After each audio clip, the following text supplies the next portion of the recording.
previous previews, and that is the end of your CD guide listings for Tuesday, April 12th, 2016. Alright, so let's read the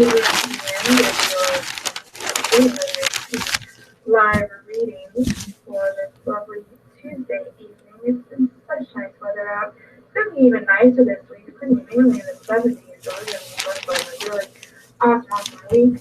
And your readers, Steve Hahn and Steve Both, both in for you for your live reading. And it looks like both the guys are ready and ready to go to get started on your live reading for you. So I'm going to hand it on over to them, and they're going to get right on it for you. Well, good evening out there. My name is Steve Bodie, and I'll be reading with the New York Times. This is Steve Hahn. I'll be reading the Lincoln Journal-Star this evening. Steve, I'll let you start. Oh, okay, very good. Texas Attorney General indicted, says here, from Austin, Texas. Federal securities regulators charged Texas Attorney General Ken Paxton Monday with 4 counts of civil fraud, piling on more legal troubles for the Republican already under criminal indictment for allegations that he deceived friends and wealthy investors at least once with high-pressure tactics. The lawsuit filed by the U.S. Securities and Exchange Commission provoked new calls from critics that Paxton should resign, but no public response from state Republican leaders, including Governor Greg Abbott.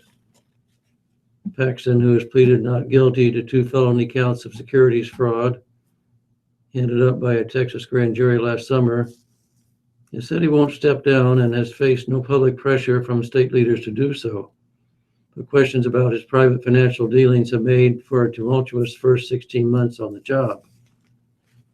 The new federal lawsuit essentially mirrors the charges in Paxton's criminal case, that in 2011 he defrauded investors in a high-tech startup called Servangy Incorporated, a data server company. But a new 26-page federal court filing provides a far more detailed narrative of Paxton's alleged misdeeds than what has previously been made public. The SEC describes how Paxton allegedly betrayed a friend, raised $840,000, and pressured one investor to make a hasty decision to immediately invest, thereby increasing the value of Servangy stock that Paxton received as commission. Paxton's investor recruiting took when he was still a state legislator. The investors wouldn't have invested had they known Paxton was being paid to promote the company, the lawsuit reads. And that's all that. So now we go to the able hands of the other Steve. Okay, barrage of attack ads threatens to undermine Donald Trump. More than half of the record spending on negative advertising during the 2016 presidential primary has been directed at single candidate Donald J. Trump, a barrage that threatens to undermine his candidacy even as he continues to march towards the Republican nomination.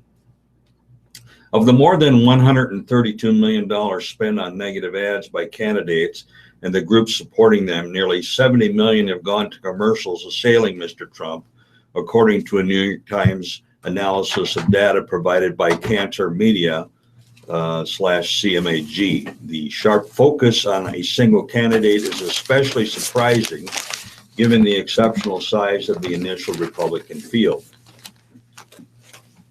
In addition to Mr. Trump's opponents, 3 Republican super PACs have made it their main focus to take him down. The Club for Growth, Our Principles PAC, and the American Future Fund, all unaligned with any particular candidate, have spent more than $23.5 million on negative ads against him.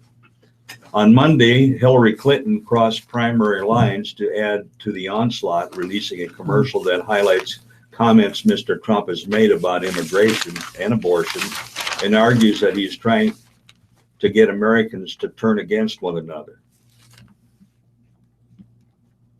What is unusual and unprecedented in the array of advertisers who are out there flogging Trump on the air, said Elizabeth Wilner, a senior vice president at Cantor Media. You have general election foes attacking him, you have his primary foes attacking him, and you have specific groups whose whole focus in life is just to make sure that he's not the nominee.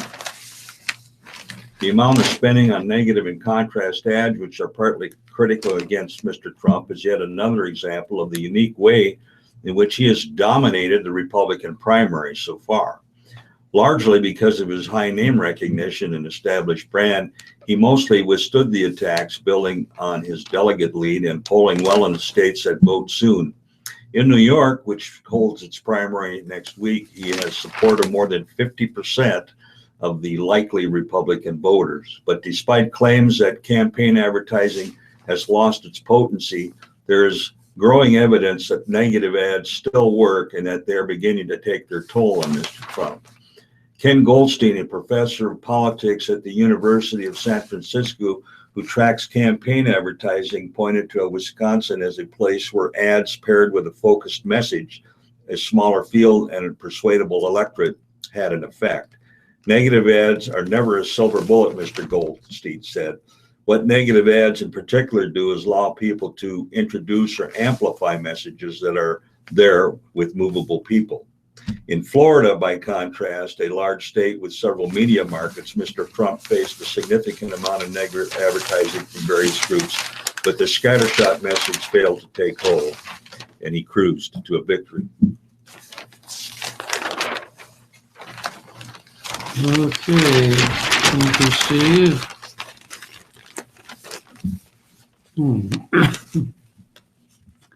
The fight is on, it says here. Despite drought, Thailand is still holding massive water battle. From Bangkok. Drought? What drought? Bring out the water guns. Thailand may be going through its driest period in 20 years. But the country's military government wants visitors from around the globe to know that the biggest water fight in the world is still on. We can still use water for the New Year festival. It's not that dry, said a government spokesman. Sansern Kanerd, the Tourism Authority of Thailand, expects this year's holiday will generate more than $15,427 million for the tourism sector and attract 500,000 visitors in a span of 5 days. Songkran, as the festival is known, has the spirit of a soggy Mardi Gras and is a major tourist attraction. Revelers line the streets or prowl the roads and pickup trucks, armed with water guns and plastic bowls, and douse anyone in sight. 17 of Thailand's 77 provinces have been declared drought zones with the lowest level of rainfall in more than 2 decades. Farmers have been ordered to curtail their water use and scale back planting. Tap water rationing is in effect in certain provinces. And yet, Thailand's military government is playing down the dry spell and says it is powerless to crimp such a popular national holiday. As the Prime Minister has said, Songkran brings happiness to the Thai people, and canceling it would be too difficult, Sansern said. The ban also would be hugely unpopular both with Thais and tourists. In past promotions, the Tourism Authority has played up the party scene, urging tourists to get wet and wild and be part of the largest street water fight the world has to offer. The Prime Minister, a former general who has dictatorial powers after toppling a civilian government in 2014, has bristled at the notion of canceling Songkran. I will not ban water throwing, that's impossible, Prayuth Chan-o-cha, the Prime Minister, said in response to a proposal for government controls on holiday water use. He added dismissively, parents should teach their children to use less water and not splash it around for 3 days and 3 nights. Prayuth is calling for strict measures this year during the festivities, but not related to water rationing. The junta is putting a damper on dancing and indecent attire, saying specifically that women and transgenders who show too much skin will face arrest. I have told officials, police, and soldiers that there should be no women or transgender women dressed provocatively or dancing on the backs of trucks, Prayuth said. If they do, they will be arrested. Okay, duly noted. And on that note, we'll go back to Steve. Right. Steve on the times there, Steve. Brussels mentor who taught gangster Islam to the young and angry. Brussels, He lived under the rafters in a small attic apartment in Molenbeek district of Brussels and became known to some followers as Santa Claus of the Jihad. He had a bushy beard and potbelly and generously offered money and advice to young Muslims eager to fight in Syria and Somalia or to wreak havoc in Europe. When the Belgian police seized the computer of the man, Khalid Zoukani, in 2014, they found a trove of extremist literature, including tracts titled 38 Ways to Participate in a Jihad and 16 Indispensable Objects to Own Before Going to Syria. In July, Belgian judges sentenced him to 12 years in prison for participating in the activities of a terrorist organization and declared him the archetype of a seditious mentor who spread extremist ideas among naive, fragile, and agitated youth.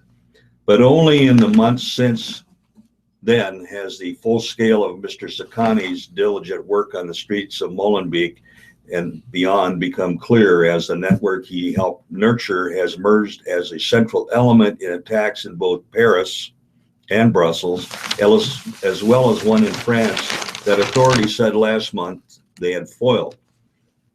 Mr. Zoukani has perverted an entire generation of youngsters, particularly in the Molenbeek neighborhood, the Belgian federal prosecutor Bernard Mitchell said in February. During his trial, Mr. Zoukani, age 42, denied any involvement in terrorism. His Brussels lawyer, Steve Lambert, declined to comment for this article.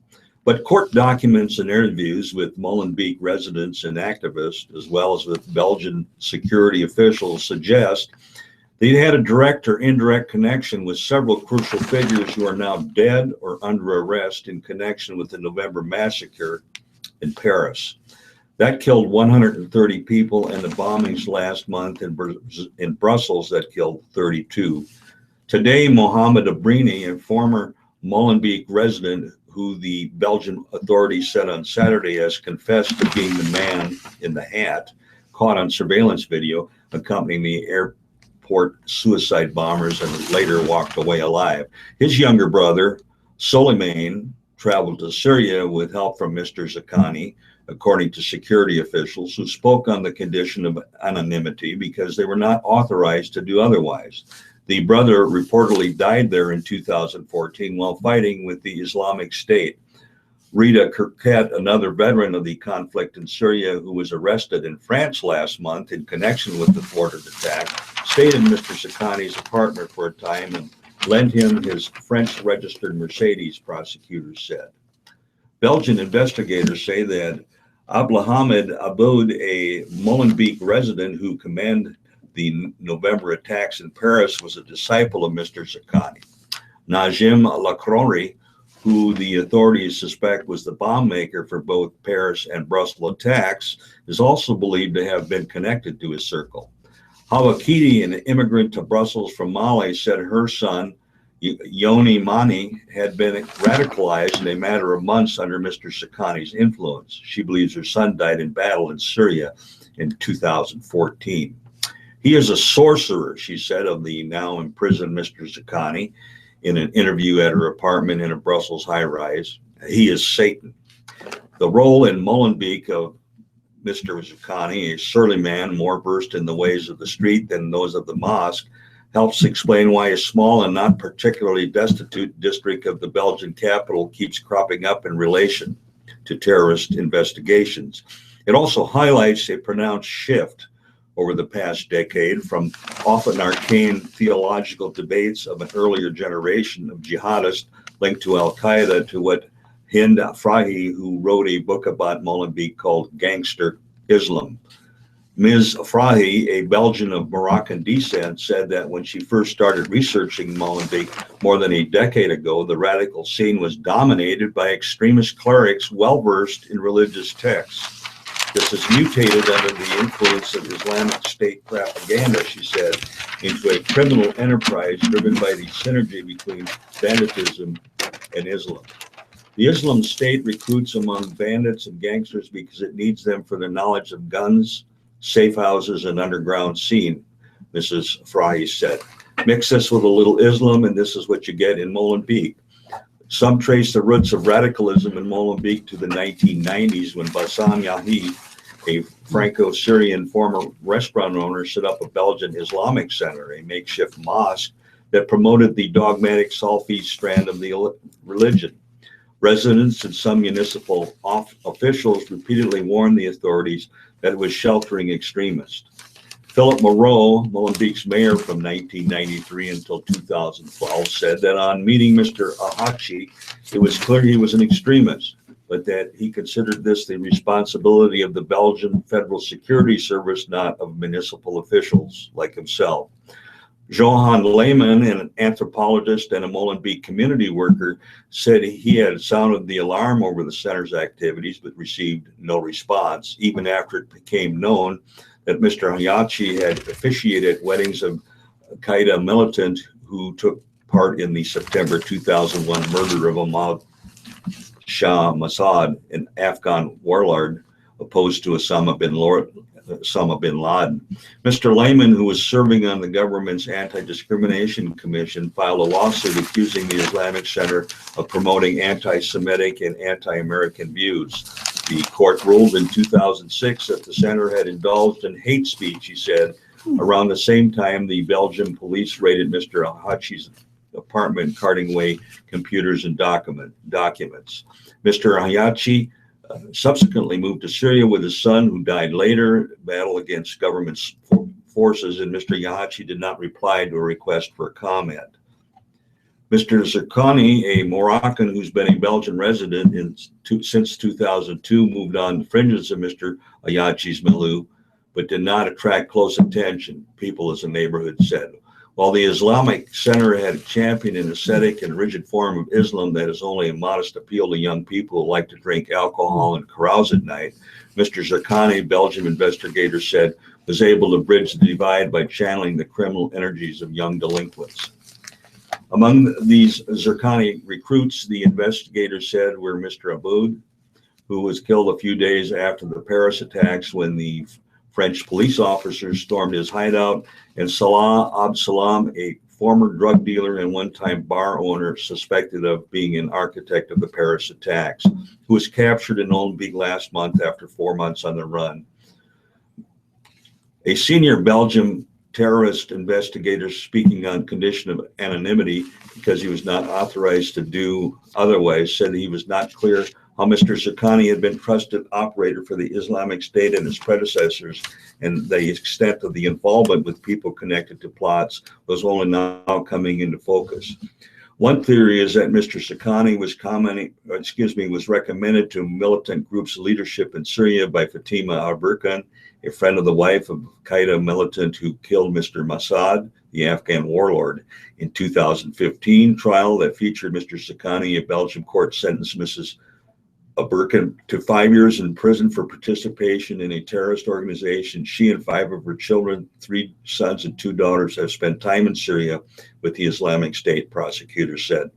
There is no record of Mr. Zerkani traveling to Syria, but prosecutors said that at least 18 people he was in regular contact with there to fight between 2012 and 2014. Well, thank you for all that, Steve. That brings us to 18 minutes past 6 o'clock.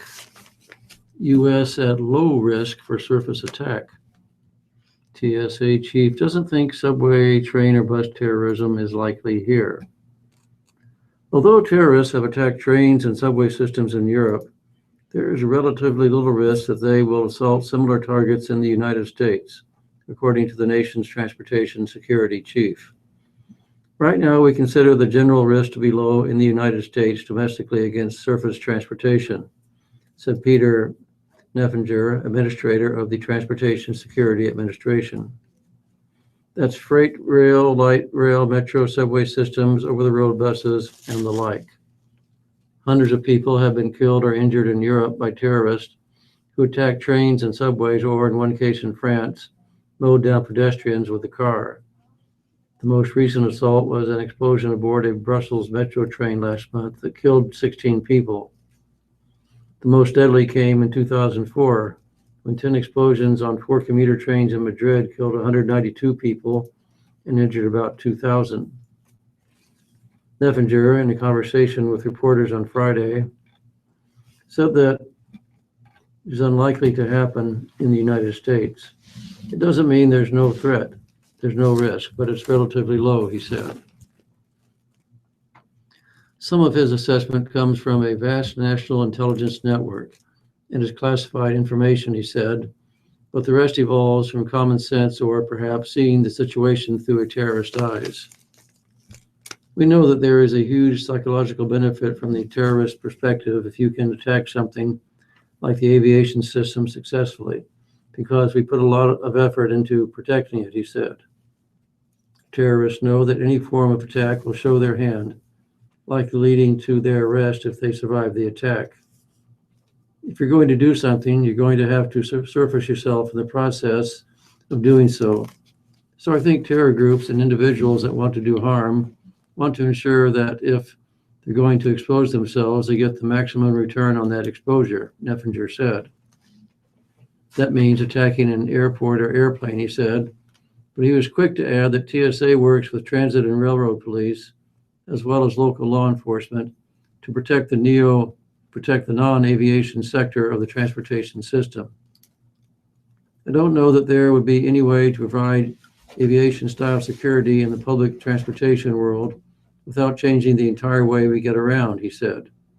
Fortunately, we're not seeing credible intelligence threats that tell us that there's an issue for the United States. Zika fight requires more money, Congress is told. Washington, two senior Obama administration officials said on Monday that the government did not have enough money to effectively combat and treat the Zika virus, which they called a profound threat to the United States than experts once believed. The mosquito-borne virus has been spreading wildly in the Americas since last year and has begun to touch the United States through travelers returning from affected areas. As public health officials discover alarming new aspects of the virus, they are intensifying pressure on Congress to provide more resources. I don't have what I need right now to address the virus, Anthony S. Fauci, the director of the National Institute of Allergy and Infectious Diseases, told reporters Monday at the White House. If we don't get the money that the president has asked for, we're not going to be able to take it to the point where we can actually accomplish what we need to do. President Obama in February requested an emergency appropriation of $1.8 billion to deal with Zika, but the Republican-led Congress said the administration should first use money set aside to combat Ebola. After arguing for months that it was not possible, officials said last week that they would use $510 million of that money plus $79 million from other accounts. But Dr. Fauci and Dr. Ann Schuchat, the deputy director of the Centers for Disease Control and Prevention, argued on Monday that such a stopgap measure was not enough.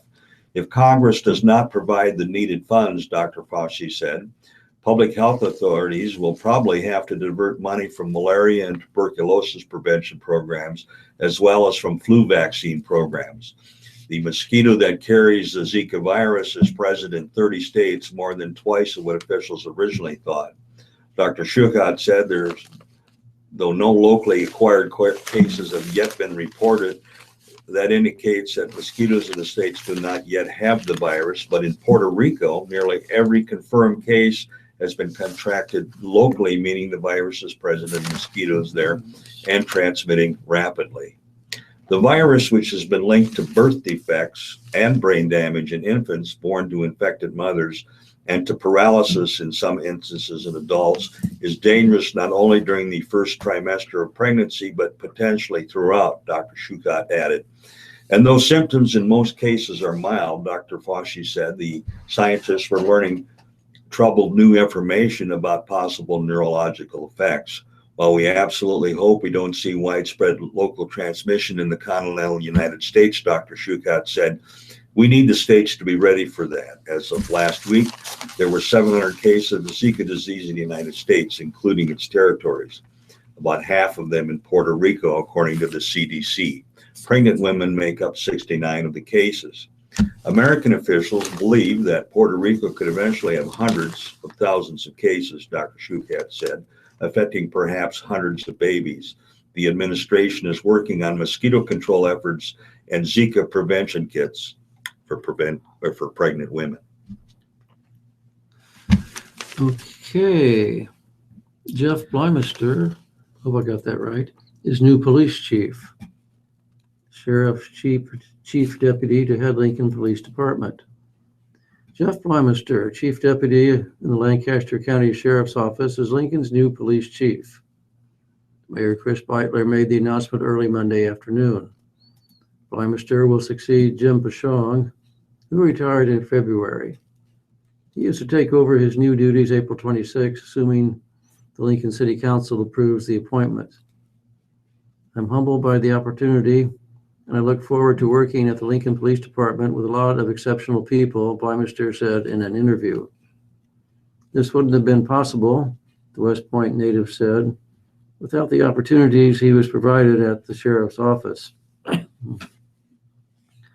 During his 20 years there, Blymister has been involved with the patrol division, field training officers and supervisors, tactical response unit, criminal investigations, narcotics, special services, and training and personnel. He'll be 44 on Sunday, according to the mayor's office. Blymister has been chief deputy since 2012 and has a bachelor's degree in biology from Nebraska Wesleyan University and a master's degree in management from Doane College. He is a Leadership Lincoln Fellow, serves on the board of the Boys and Girls Club, and volunteers at the Child Advocacy Center in Sheridan Lutheran Church. Jeff rose to the top of a very competitive field of 6 finalists, who are all highly regarded and well-qualified candidates, Beitler said in a news release. He shares my vision of maintaining our police department's reputation as an exemplary agency with strong connections to the community. The men and women of LPD provide excellent services in an efficient manner, and Jeff has the experience to build on those strengths. Lincoln Public Safety Director and former police chief Tom Cassidy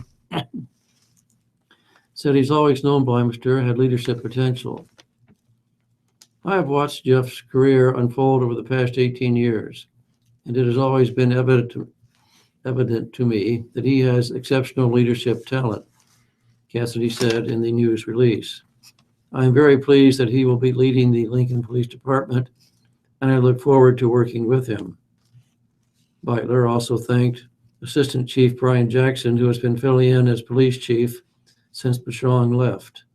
Jackson was not a candidate for the permanent job of running the department of about 460. Other Lincoln candidates for the chief's jobs included LPD captains Joy Sitta and Janelle Moore. Outside candidates were Brian, Texas Police Chief Eric Buskey, Seattle Police Chief Michael Washburn, and Riley County, Kansas Police Captain Tim Hegarty. According to the city's website, the Lincoln's chief's job pays $125,000 to $153,000 a year. In addition to replacing Blymister, Sheriff Terry Wagner will look to replace 2 of his captains this year.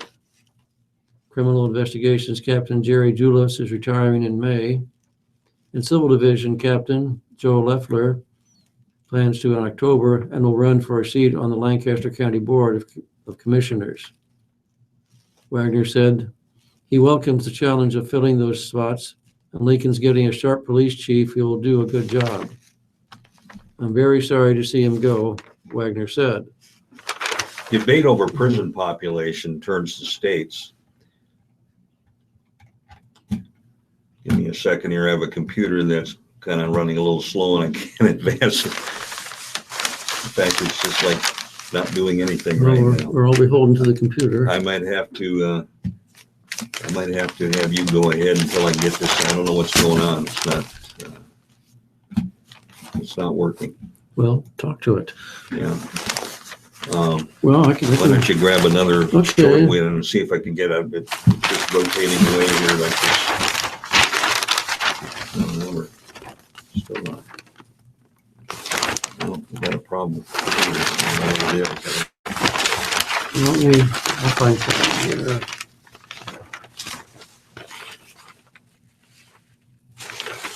Teen shot near Capitol sentence. Tariq Artis gets 17 to 22 years.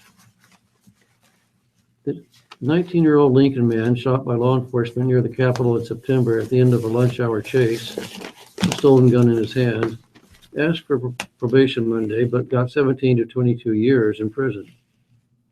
I made a mistake. I'm still young. Tariq Artis said tearfully in court, I'm still learning. I'm ready to move on.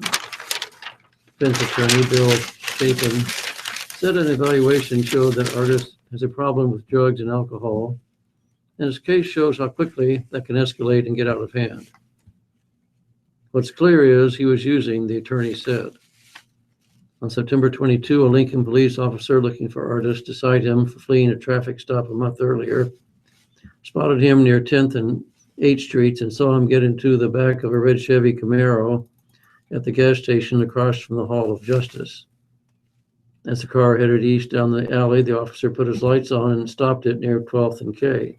The prosecutor said that when Artis got out of the car and took off running, the officer saw a gun tucked into his waistband at the small of his back. Law enforcement in the area converged. I can go ahead and continue here. I grabbed the actual paper itself. So you're back in business So we're there? fortunate you brought a paper along. Yes. Anyway, And- prison population debate turns to the states. Hillary Clinton and Bernie Sanders are backpedaling from their support of a 1994 anti-crime law that some blame for the large number of people in prisons. The raging debate is starting to reveal the difficult questions at the heart of the problem. Some 87% of the country's inmates are in state prisons, so any moves to cut country's prison population will rely on states and counties locking up substantially fewer people. Some states are taking steps that could lead to this outcome, but not on a scale at the pace that would end what has been called mass incarceration. So can Congress and the federal government come up with new laws and policies that might stop states and counties from imprisoning so many people? Presidential candidates have staked out some ambitious sounding policies on prisons. Mrs. Clinton wants to cut mandatory minimum sentences for nonviolent drug offenses and reduce the mandatory penalties for a second or third violent offense. Mr. Sanders proposes eliminating mandatory minimums and has called for a ban on private prisons. The Republicans have said less. Ted Cruz has called for an overhaul of mandatory minimum sentencing, but also has spoken out against a bill in the Senate that seeks to do that. John Kasich, governor of Ohio in 2011, signed legislation allowing for some loosening of sentencing in the state. Donald Trump's position is unclear.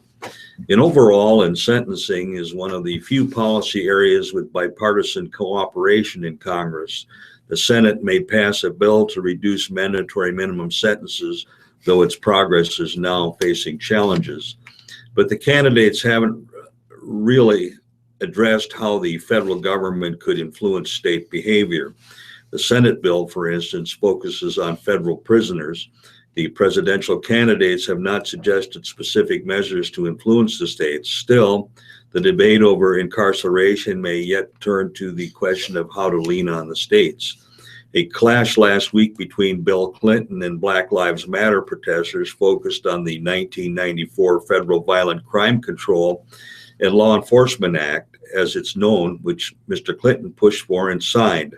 Some law and order specialists argue that the law created incentives prompting states to send more people to prison, says that passing a new federal law that does the opposite could reduce the state prison numbers.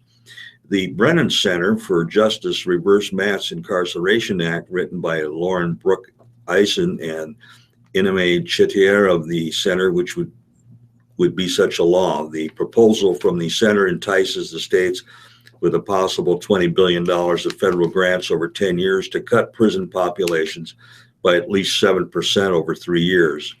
The analysts say that such is an approach that has a good chance of working right now because of many states in part recognize that some sentencing has been overly strict, have already started to take steps to cut prison populations.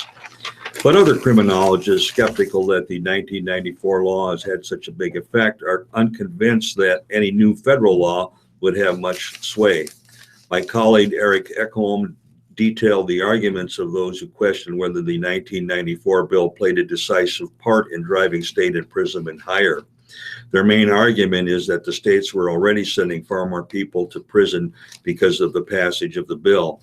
There are other objections to something like the Brennan proposal. It's $20 billion in grants, works out to $2 billion a year, which some critics call too small to matter, given that states and counties spend more than $200 billion a year on criminal justice and about $70 billion on corrections.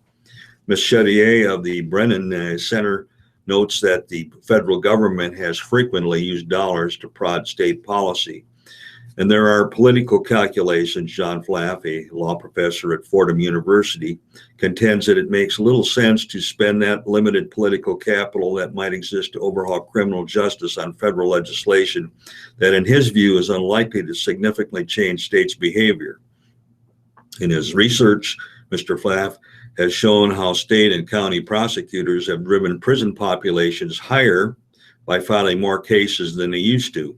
Any measures to reduce state prison populations, according to Mr. Flaff, need to focus on prosecutors and the prosecuted. Such measures might include making it harder for county law enforcement officials to send people to state prisons that the counties do not pay for. Helping defendants could also reduce the number of people in state prisons, which are about 1.35 million as of 2014. One reason that prosecutors send more people to prison might be that many defendants don't get competent legal help from public defenders who have been overwhelmed with caseloads. Mr. Pfaff proposes that the federal government spend $4 billion a year on public defenders in the state and county systems, which he says may be a shield against overzealous prosecutors. But law enforcement data does not clarify for criminologists which types of cases prosecutors have emphasized. Did the increase in the prison population come from more aggressive pursuit of violent offenses or non-violent ones? Without knowing this, it's hard to say whether a measure that, say, seeks to press district attorneys to reduce imprisonment and sentences for non-violent offenses would have much effect on the overall prison population. Such questions may be answered soon, but the debate over the large prison population has taken on such prominence in this presidential campaign that it might not be long before the candidates start asking more detailed questions about its causes and what can be done to address them. All righty. Thank you, Steve. Brings us to 38 minutes past 6 o'clock. Activists question pipeline safety. Oil again flowing through Keystone. Nebraska activists are calling on the State Public Service Commission to review the integrity of the Keystone Pipeline after a faulty well led to a leak and oil spill in southeastern South Dakota. Federal regulators sent the company an order Saturday that said an anomaly on a well on the pipeline was to blame for the leak, but the cause wasn't immediately determined. When a third-party metallurgist hired by TransCanada checked out the leak, it was releasing oil at the rate of about 2 drops per minute. The corrective action order should be a huge red flag, said Bold Nebraska founder Jane Cleave. Excuse me. PHMSA said their pipeline is a risk to life, property, and the environment, she said, referring to the Federal Pipeline and Hazardous Materials Safety Administration. That is a sinking feeling for landowners. After a week-long shutdown, the Keystone went back online Sunday with reduced pressure under a controlled restart as ordered by the Federal Pipeline Administration. TransCanada will review construction records and do additional inspections of the pipeline and ground and air monitoring. Spokesman Mark Cooper said Monday. TransCanada estimates about 400 barrels of oil, or just less than 17,000 gallons, spilled onto private land during the leak, the duration of which the company said is unknown. Meanwhile, the Nebraska Public Service Commission is poised to hire a former employee of Northern Border Pipeline, which is operated by TransCanada, to oversee gas and oil pipeline issues in the state. Commission Executive Director Jeff Persley is expected to recommend hiring Scott Coburn at a Tuesday meeting of the PSC board in Lincoln. Cleve and others have expressed concern about Coburn's connection to the companies he would be overseeing. There is an inherent conflict of interest in having a pipeline company employee now serving as the regulator, she said in an email. Nebraska should not start a revolving door policy that will only end in the public losing trust in the commissioner's ability to keep the public safe. South Dakota Department of Natural Resources environmental scientist Brian Walsh said oil contaminated the nearby soil in the South Dakota spill, but not waterways or aquifers. Tainted soil was removed and work will continue to restore the site, Cooper said. The two directly affected landowners will be compensated for their time and any damages. We recognize this is a significant inconvenience to their day-to-day lives, Cooper said. The leak was discovered April 2nd, by a local landowner who noticed a sheen. TransCanada inspected the pipeline in November with an internal acoustic tool and patrolled it by plane as recently as March 29th, but failed to spot the leak. The pipeline carries crude from Alberta, Canada to refineries in Illinois and Oklahoma, passing through the eastern Dakotas, Nebraska, Kansas, and Missouri. It can handle 550,000 barrels, or about 23 million gallons daily. Cooper did not have an estimate on when the pipeline would ramp up to normal operations. Analysts have said the shutdown will have only a short-term effect on the oil market, and that consumers are unlikely to see an impact at the gas pump because the system is already oversupplied. The State Department of Natural Resources has the authority to levy fines for such incidents, but Walsh declined Monday to speculate on that possibility. At this point, we're focused on getting the impacts cleaned up, he said. Well, I'll cut it off there. I'm going to go with the obituaries out of the Omaha paper. I'm not sure how many we have total, but a lot of times we run out of time, so we'll go through these. Start now, we should be okay. First one I've got here is Julie Allen. She died, she's from Valley. She died on the 10th. Service will be in Elkhorn. In lieu of flowers, memorials to the Union Hill Cemetery Fund, care of Shirley Barron, the Valley Community Historical Society, or the Valley American Legion Post. Next one is Ash, Jean E. Ash, age 84. Service will be 1 p.m. Wednesday. Raider Mortuary at 108th Street Chapel will be handling the arrangements. Memorials to the Josie Harper Hospice House. Barry, Jean Holly Barry, age 86. Services will be 2 p.m. Thursday, April 14th at St. Matthew's Episcopal Church in Lincoln. Harmon Wright Mortuary will be running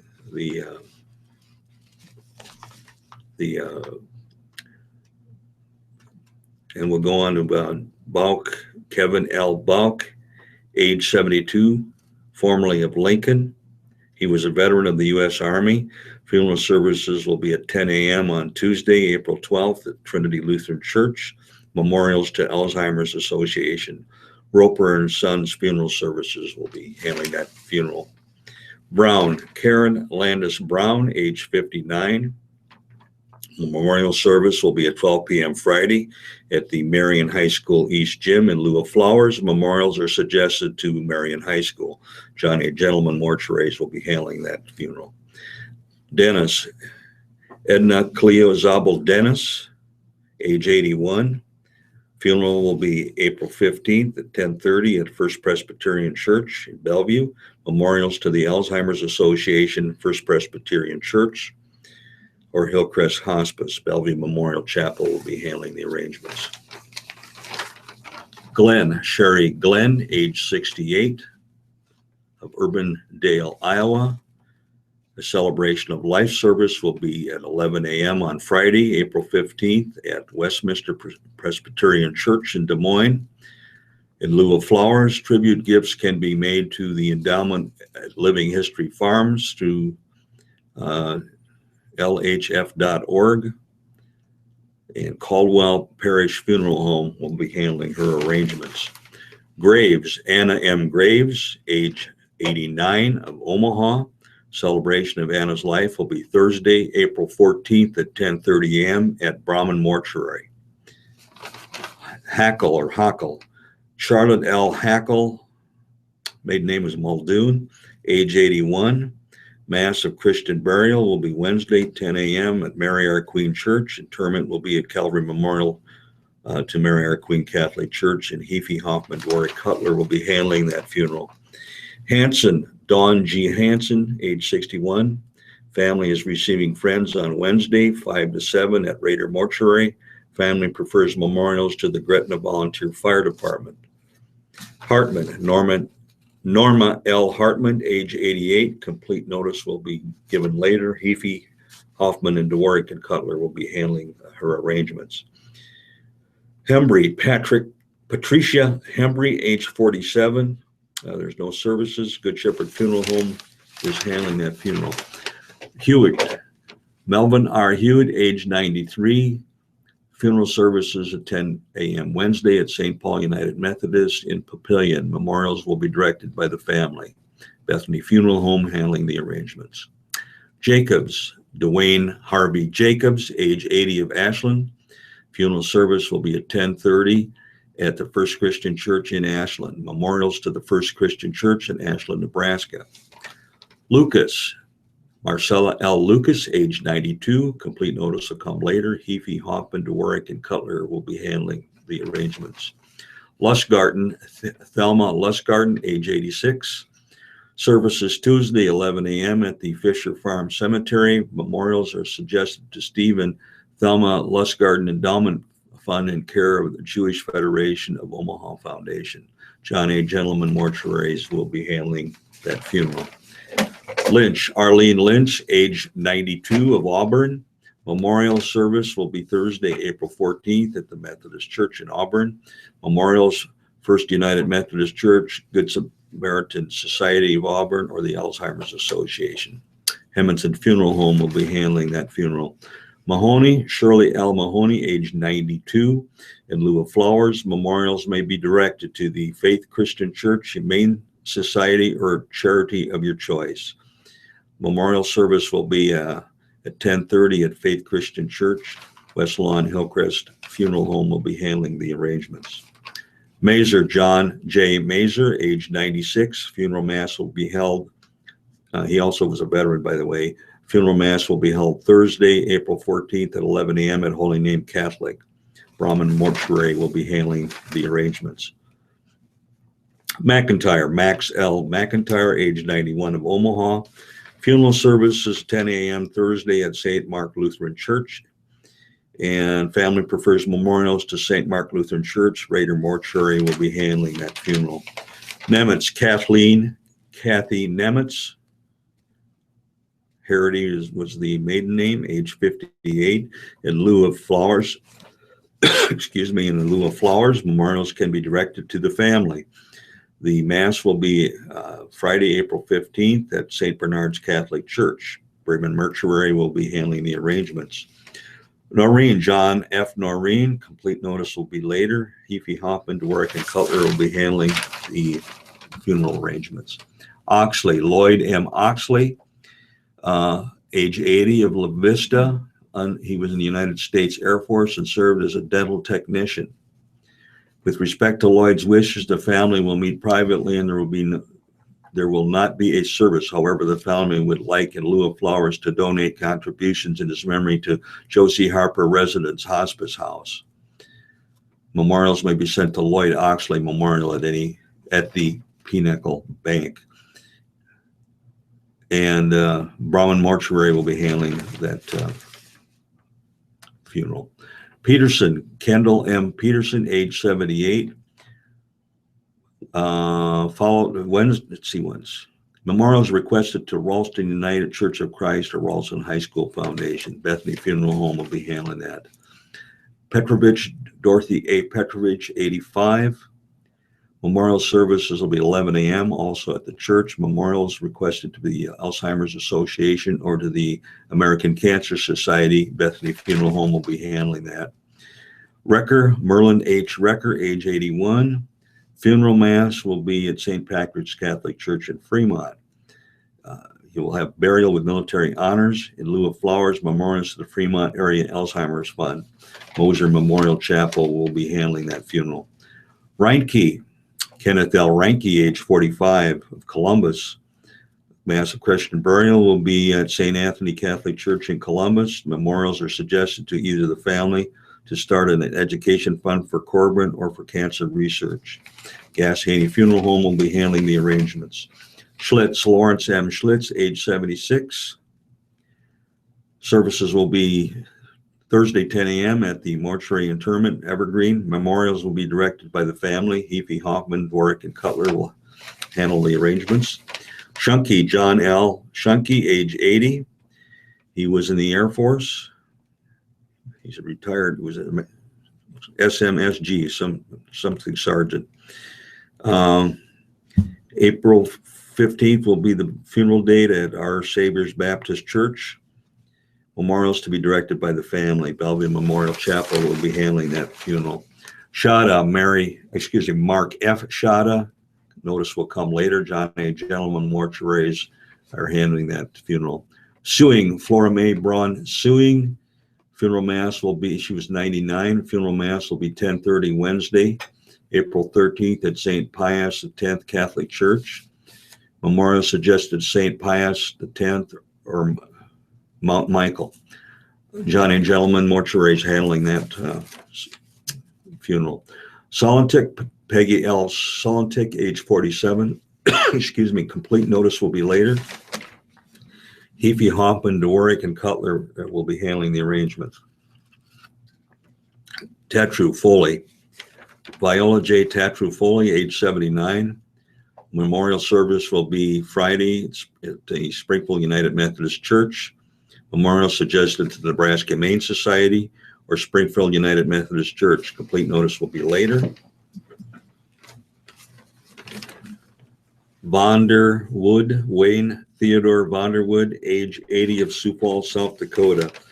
Mass of Christian burial will be at the Cathedral of St. Joseph, with burial to follow at St. Michael Catholic Cemetery. The Vanderwood family asks that in lieu of flowers, please donate your time to a charity of your choice in honor of Wayne. Barnett Lewis Funeral Home in Sioux Falls, South Dakota will handle that funeral. Wade Clarence Barkley, Bark Wade, age 90. Services will be April 12th at 1 p.m. Wednesday at West Hills Church. Memorials to the American Lung Association, Heafy, Hoffman, Dworick, and Cutler handling that ceremony. Watson, Joan M. Watson, age 82. Funeral services will be St. Columkill Catholic Church. Memorials to the family choice, Kaler Dulch Mortuary and Pavilion handling the arrangements. And the last one is Zabel, Esther L. Zabel, age 96, of Omaha. Celebration of Life will be 11 a.m. Thursday, April 14th at Emmanuel Lutheran Church. Brahman Mortuary will be handling the arrangements. You're next. All right. Thank you for all that, Steve. Obituaries now from Lincoln Journal-Star. Dilworth, James O. Dilworth, age 82, of Lincoln. Lincoln Memorial Funeral Home. Tamkey, Teresa Terry Lynn Tamkey, age 62, of Lincoln. Memorials are suggested to the family for future designation. Butheris Macer and Love Funeral Home on A Street. Phillips, Wayne Phillips, age 76, of Lincoln. Memorials to Southwest Fire Department in Lincoln or the Capital Humane Society on Park Boulevard in Lincoln. Lincoln Memorial Funeral Home. Recker, Merlin H. Recker, age 81, of Fremont. In lieu of flowers, memorials to Fremont Area Alzheimer's Fund. Moser Memorial Chapel in Fremont. Rinke, Kenneth L. Rinke, age 45, of Columbus. Memorials are suggested in care of the family to start an education fund for Corbin or for cancer research. Mass of Christian burial will be April 14th at St. Anthony Catholic Church in Columbus. Lenners, Lori R. Lenners, Leners, age 66, of rural Beatrice. Fox Funeral Home in Beatrice. Hammond, Joseph W. Hammond, age 53, of Lincoln. Lincoln Memorial Funeral Home. Zock, Wayne D. Zock, age 58, of Fairbury. Hitz, Marvin Bud L. Hitz, age 85, of Lincoln. Services are pending. Winkleman, Bonnie R. Winkleman, age 89, of Utica. Polsky Funeral Home in Seward. Hirschner, Lad Hirschner, age 67, of Utica. Holtz Funeral Home, I guess in Utica. Lingwall, Verna I. Lingwall, age 94, of Seward. Polsky Funeral Home in Seward. Peregrine, J.T. Bud Peregrine, age 94, of Lincoln, formerly of Endicott and Grant. Memorials to Horizon Hospice in Lincoln or Family's Choice. Gertis Meyer Funeral Home in Fairbury, in charge of arrangements. Haskell, Harry Dean Haskell, age 70. Memorials to the family for future designation and private family service. Minchow, Todd A. Minchow, age 54, of Lincoln. Memorial to People's City Mission or St. Jude's Children's Hospital. Services were today at Bethlehem Covenant Church in rural Waverly. Moore, Lynn E. Moore, age 82, of Long Pine. Hawk Funeral Home. Miller, Donna M. Miller, age 64, of Crete, formerly of Nebraska City. Jude Mortuary. Berry, Jean Holly Berry, age 86, of Lincoln. Memorial service April 14th at St. Matthew's Episcopal Church in Lincoln. Pape, Orlin Henry Pape, age 79, of Lincoln. Butheris Macer and Love Funeral Home. Bach, Kenneth L. Bach, B-O-U-C, age 72, of Omaha, formerly of Lincoln. Memorials to Alzheimer's Association, Roper and Sons on O Street. Cooper, John William Cooper, age 66, of Beatrice. Funeral Friday at Holy Cross Lutheran Church in Beatrice. Hevelone, Helen Hevelone, age 74, of Fairbury. Smith, Roberta A. Smith, age 66, of Beatrice. Walker, Danny Walker, age 57, of Pawnee City.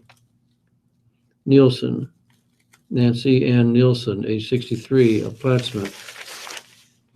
Schultz, Judith Ray Vernon Schultz, age 76, of rural Pierce. Celebration of life will be April 16th at Christ United Methodist Church on A Street. Johnson, David A. Johnson Jr., age 75, of Crete. Council Funeral Home in Crete is in charge of arrangements. And a reminder to our listeners memorials to Radio Talking Book Network are tax deductible and will go a long way in keeping Radio Talking Book on the air. Please keep Radio Talking Book in mind. The memorials are listed as donor's choice or your favorite charity. Donations should be sent to Radio Talking Book Network, 7101 Newport Avenue, Suite 205, Omaha, Nebraska, 68152. And we thank you for being a Radio Talking Book Network listener and supporter. And 7 o'clock on the nose here, so we'll shoot it over now to announcer Emily for a few minutes. All right.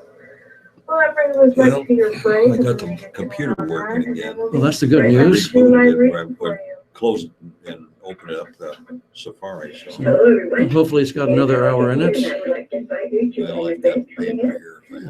Is it back up? Okay. It's definitely easy to read that. This is such small print. I noticed you don't wear glasses. Not to read, yeah. I got For reading? I have it backwards. I take them off to read. That makes me either near side or the far side. I put them on because I see in the distance better. Because in most cases, people that are our age, it's the other way around. Yeah. You need something for reading. These are, $20, Walgreens glasses that seem to do the trick for me.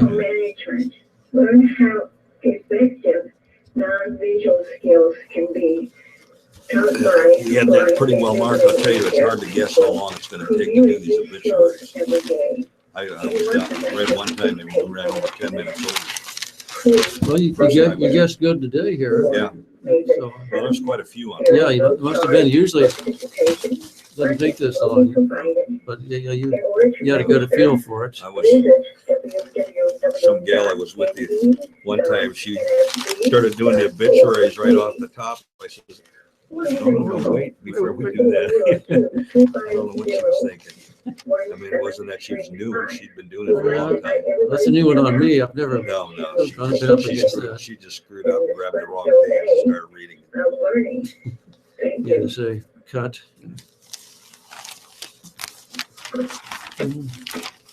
Could be some head corals here. Not many. Yeah, they don't have a lot of letters to the editor. No, they sure don't. Especially today, gee whiz. KIOS-FM in Omaha and statewide through the NEC radio network. Well, it looks like our readers are ready and ready to go to get right back on that second half of the live reading for you. So I'm going to hand it on over to the two gentlemen, and they're going to get right on started with it for you. Okay, we're going to go ahead and start with the New York Times here on their opinion page. What states can do on birth control is written by Jack Markell. During my years of working in public life, I've witnessed countless ways in which unplanned pregnancy disrupts people's lives. So one of the best ideas I've seen for how to help everyone reach the next rung on the ladder is providing access to effective contraception. Enabling women to become pregnant only when they want to is a shortcut to prosperity. According to new data, there are 6.1 million pregnancies a year in the United States. Of these, nearly 2.8 million are unplanned. In Delaware, that proportion is even higher at 57%, partly because, like others, we haven't focused on the issue until now, and partly because of the poor access to good contraception. According to the Centers for Disease Control and Prevention, the American College of Obstetricians and Gynecologists, and the American Academy of Pediatrics, the new generation of intrauterine devices and implants, known as long-acting reversible contraception, are the most effective female contraceptive methods. They also have higher patient satisfaction rates than other methods, and one study showed that they are 20 times less likely to fail than the pill, patch, or ring, the most common forms of contraception offered to women. Research also shows that making these devices, along with other forms of birth control, easily available to patients without cost, combined with good counseling, could reduce national abortion rates by 62 to 78%. Yet fewer than 10% of American women of reproductive age use these methods. In Western Europe, for example, where their use is higher, rates of unplanned pregnancies are much lower. Why doesn't the American system prioritize good reproductive health care? Unintended pregnancy is associated with a wide variety of negative health, economic, educational, and psychological outcomes for children and for parents. When women have unplanned pregnancies, they don't go for parental care as often as recommended. Research also shows that children born in such circumstances are less likely to experience success in school in later life. Right now, Delaware's healthcare system is not prepared to make long-acting reversible contraceptive methods easily available to women. Many providers are not trained to place IUDs and implants, nor are systems here set up to bill and code for them properly. There are also misunderstandings about the medical eligibility that deprives women of the same-day access to the full range of options. In a national survey, fewer than 20% of the respondents said that their community health centers, in which many low-income rely, offer the full range of contraceptive methods. And unplanned pregnancy rates among women at or below the poverty level are more than 5 times as high as among most affluent women. To address problems, Delaware has formed a public-private partnership with Upstream USA, a nonprofit group that provides training and advice to health centers to improve reproductive health care and access to contraception. The initiative has raised millions of dollars from philanthropic sources, while the state has reallocated about $1.75 million from the Division of Public Health budget for the project. By the end of 2017, we will ensure that nearly 200,000 women of reproductive age in our state have access to the full range of methods. When Colorado pioneered a similar program, in 3 years it saw savings of $5.85, I'm assuming million in Medicaid costs for every $5.85 for every dollar invested, because mothers and babies ended up healthier. Although the state's legislative failure to pass a bill providing further funding has hampered Colorado's efforts, the program's benefits, better birth outcomes, reduced teenage birth rates, and millions of dollars were saved, and that's a cause for celebration. With luck, the legislature will change course this year. Delaware's initiative will be subject to a rigorous evaluation process that will not only track pregnancy and birth outcomes, but also assess its impact on birth-related spending in Medicaid and private insurance plans. Changes in reimbursement policy can help. In most states, Medicaid pays a bundled rate for many services, including for labor and delivery. That fee doesn't allow for the cost of putting contraceptive devices in place immediately after a woman gives birth, even though we know that effective postpartum contraception enables greater birth spacing. Delaware has now joined states, including Texas, New York, Alabama, and Illinois, that have changed their Medicaid policies so that the cost of placing an intrauterine device or implant directly after delivery, if a woman wants to get bundled with a hospital's charge for obstetric care. Others would consider initiatives like this. State governments have few ways to get such results. By helping women choose when to become pregnant, we can improve health, save millions of dollars, and help restore economic opportunity to more of our citizens. All righty. Letters to the editor from the Journal Star. More properly called letter to the editor. There's just one today, so I'll go with it. Liberalism and Islam. It's entitled, from Slate Mathis of Lincoln. Seldom is it that I find myself disappointed with the left. I firmly believe that we liberals, in most cases, have an inclination toward rational and fact-based arguments. Furthermore, I have no desire or motivation to rashly criticize people with whom the vast majority of my positions align. Caveat aside, I am appalled, embarrassed, and disappointed with the positions taken by an overwhelming number of liberals with respect to Islam and its accompanying paradox of religious tolerance. In clashing with liberals on this issue, I've encountered two prevailing counter-arguments. The first is the claim that illiberal practices are fringe occurrences in the Muslim world. This is fallacy of gross proportion. A recent Pew Research Center poll found that a vast majority of Muslims in over 30 countries favored Sharia law as the official law of their respective country. Similar percentages favored a Sharia court system. Sharia law and liberalism are inherently anti-ethical. Dissenters either misunderstand Sharia, liberalism, or both. The second argument, although just as unfounded, is perhaps even more deplorable. It goes something like this. Being a liberal means practicing religious tolerance, so I can't criticize a culture I'm not a part of or don't understand. I disagree. Religious tolerance should never mean accepting lower moral standards. If you believe in a woman's right to choose, you should believe in a woman's right to choose even if she lives under the Sharia. If you support LGBTQ rights, you should support their rights where they are most at risk. If you find rape despicable, the idea of killing a woman for being raped should make you sick. Liberal values should transcend religious practices. The integrity of the liberal badge hinges on the consistency of our values. The time has come to stop excusing reprehensible practices in the name of tolerance. That was all I had there, Steve. Hope I gave you time to find something Okay, for us. well, we'll go ahead with one here written by David Brooks, How to Fix Politics. All right.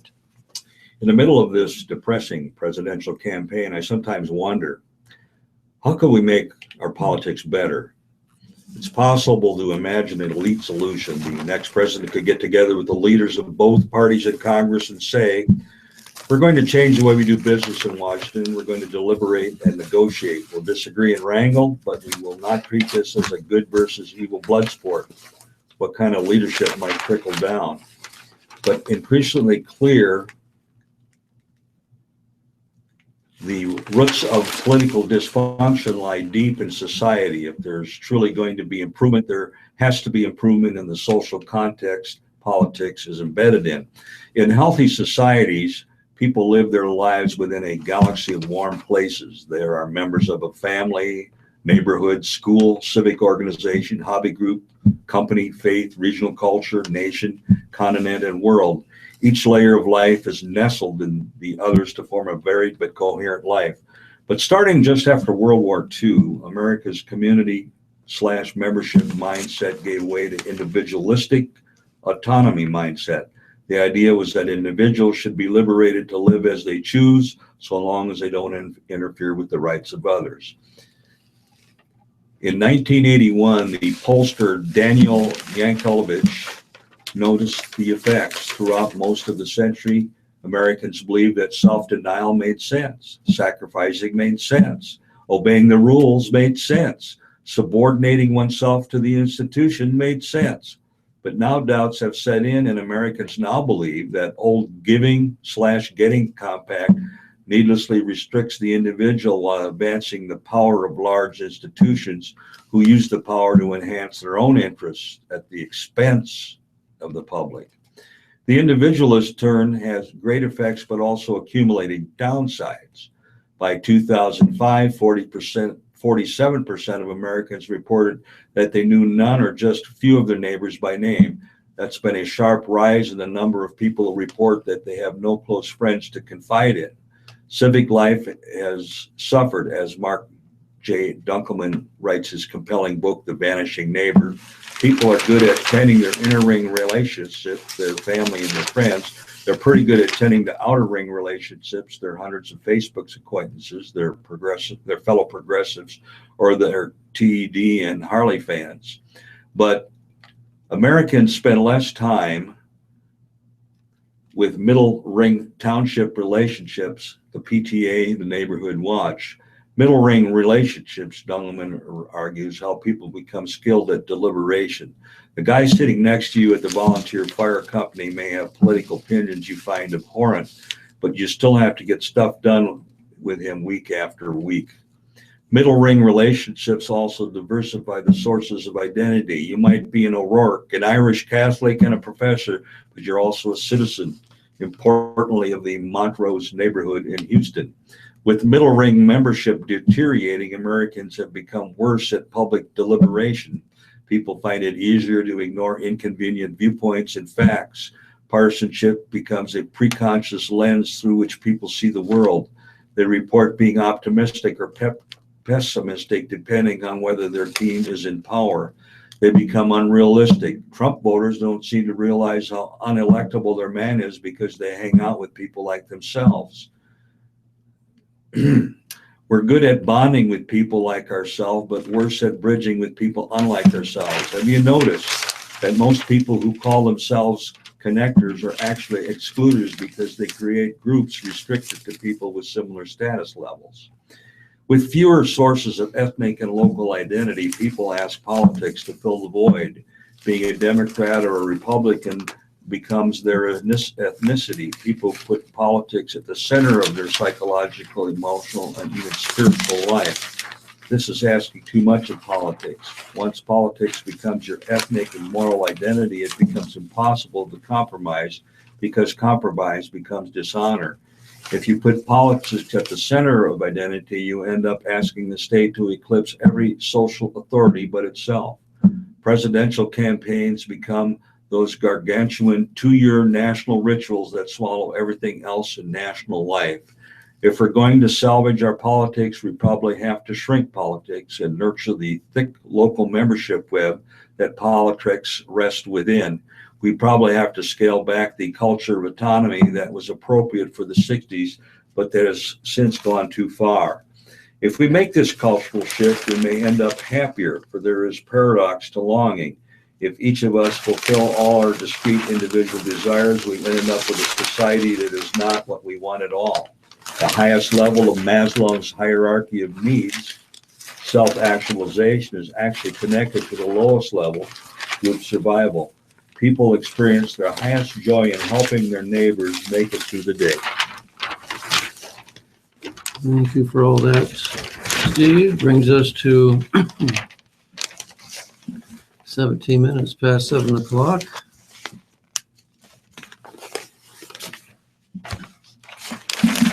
I'll take a try at Amy Dickinson column here, if I can get my voice back.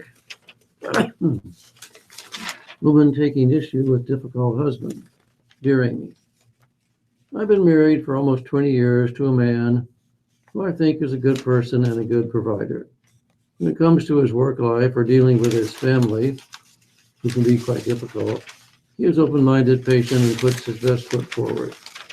I greatly respect these qualities. At home, and particularly with me, things are different. As long as I don't say or do anything that he disagrees with, our life is happy. Blasted.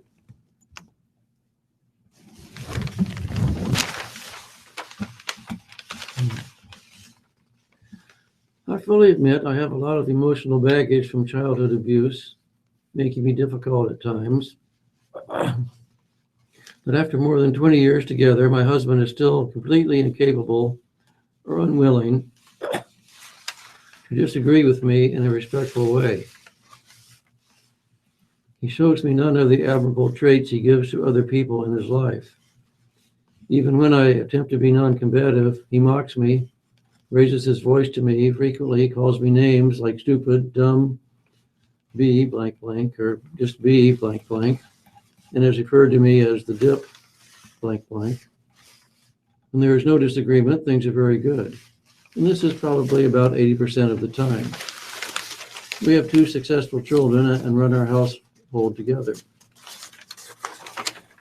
I've been trying to address my own issues and behavior toward him in therapy. I am distraught that I am unable to gain enough respect from him to be able to tell him things he may not like to hear.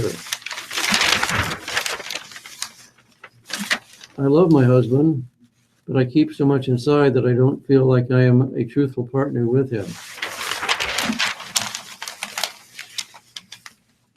Your thoughts? Signed, Sad and Lonely. Dear Sad, I don't want to puncture our marriage is good 80% of the time concept, but when your husband calls you out using demeaning and abusive language, never apologizes for his actions, and then spends days giving you the silent treatment, your marriage isn't 80% good. According to you, your marriage is good only as long as you don't challenge him or become difficult. You don't say what your therapist's take is, but mine is that you came from an abusive household and you have found a partner who treats you in a way your family of origin taught you is acceptable. Why do you take this? If your husband is wonderful to others, then he should be more than wonderful to the woman who loves him and who is the mother of his children. All couples have problems, but successful couples communicate and work things out. Kind, good, and successful men don't treat their wives this way, and thoughtful fathers don't expose their children to such demeaning and abusive behavior. He can turn this around, but first he has to admit that you and he have something very important to work on. You should invite him to join you in therapy. Next, Dear Amy. Lonely was a middle-aged woman wrestling with loneliness. In my mid-40s, I was divorced without children and pursued a match with big brothers/big sisters. I was matched with a 10-year-old girl, and after 13 years, we are still close. It is hard to say whose life was more profoundly changed by this relationship. All I know is that it is the best decision we both made. It improved both our lives and helped change the direction of my life in very positive ways. There are many ways to get involved in this wonderful program, and I would highly recommend it to Lonely or anyone. Signed, Big Sister for Life. Dear Big Sister, what a wonderful suggestion. Thank you for giving me another opportunity to highlight the wonderful work of Big Brothers, Big Sisters of America. Contact them at bbbs.org to engage in this transformative relationship. Finally, Dear Amy, I'm responding to the letter from Still Cringing, who got drunk and embarrassed herself in front of her boss. When I was in the Navy, I was taught that a good guideline for alcohol use during social occasions was the 0-1-2 rule. 0 drinks if you plan to drive, 1 drink per hour, and no more than 2 drinks during any occasion. This is a concrete way to put into practice your advice to be more circumspect if drinking with coworkers. Signed, Susan. Dear Susan, excellent advice. I'll be following it. All righty, Steve. All right, letting patients tell their stories. Okay. Friday night in the emergency department is about what you'd think. It starts off slow, a middle-aged man with a middling pneumonia, an older nursing home resident with a urinary tract infection that is making her delirious. Then come 2 heart attacks at the same time, followed by a drunken driver with a head bleed and half his rib cage fractured. At midnight, enrolled the inebriated members of the bachelorette party that have not gone, one assumes, according to plan. Amid the chaos, I break off to greet a thin older man quietly bundled up on a hallway stretcher. I look over his chart and prior scans. His prostate cancer has grown through several chemotherapy regimens. His spine is full of tumor, and he's been vomiting everything he eats or drinks for weeks. He can't move the left side of his body after a recent stroke. He smiles, a charming, crooked smile. It hasn't been the best month of my life. I'm sorry to hear that. I asked him about his symptoms when they started and how bad they've gotten. He asked me where I went to medical school and if I had a girlfriend. I asked him if he's dizzy and whether there's blood in his stool. He tells me he immigrated from Greece 50 years ago, almost to the day. He won a scholarship to MIT and studied electrical engineering. There he met his wife, a fantastic cook, and started his first company.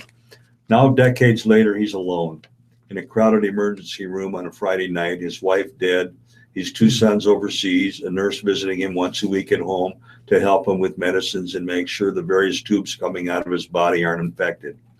I asked him when he last moved his bowels, "Son, I'm dying, I'm alone. One day you'll learn there's more to a good death than how often I move my bowels." I pause. I am better at many things than I was when I started my journey to become a physician more than a decade ago, but I'm not sure that understanding patients as people and placing them in the context of their long, messy, beautiful lives is one of them. Doctors are trained first to diagnose, treat, and fix, and second to comfort, palliate, and soothe. The result is a slow loss of vision and inability to see who and what people are outside the patient we see in the hospital. But